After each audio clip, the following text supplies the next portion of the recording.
I recognize the member from Saskatchewan. Mr. Speaker, I would like to welcome to you and through you to the members of this Honourable Assembly some people who work hard on behalf of those who need it the most, to put on annual events that we can all be proud of. In your gallery are, just going to get you to stand and give a little raise here, Craig McGillivray, Kim Lau, Heather McGillivray, Margaret Mans, Carla Kimeldine, and they're from the Telemiracle Committee. This year, Telemiracle raised a record-setting $5 million.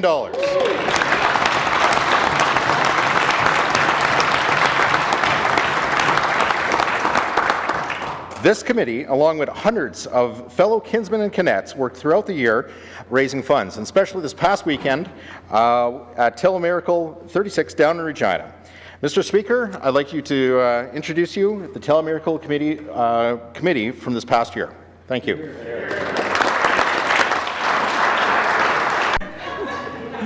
I recognize the member for Saskatchewan.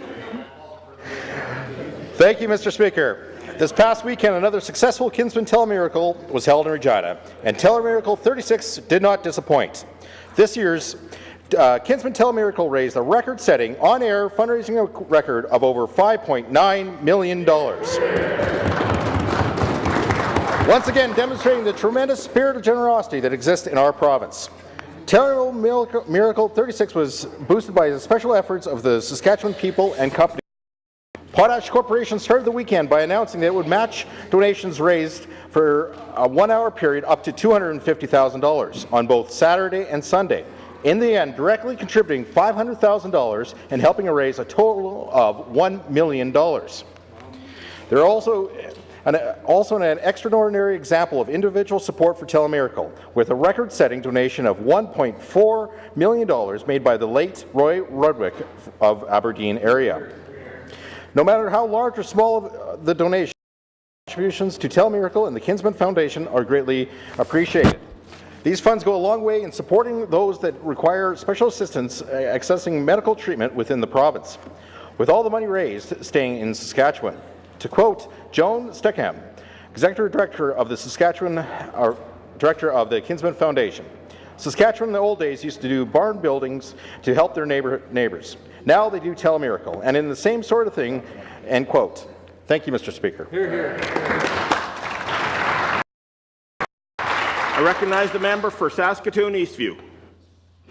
Mr. Speaker, I'm pleased to stand today to congratulate the University of Saskatchewan Huskies men's hockey team on being crowned the Canadian West champions. The Huskies beat the University of Calgary Dinos on a goal by Brent Ward at 6:33 in triple overtime for a 2-1 win.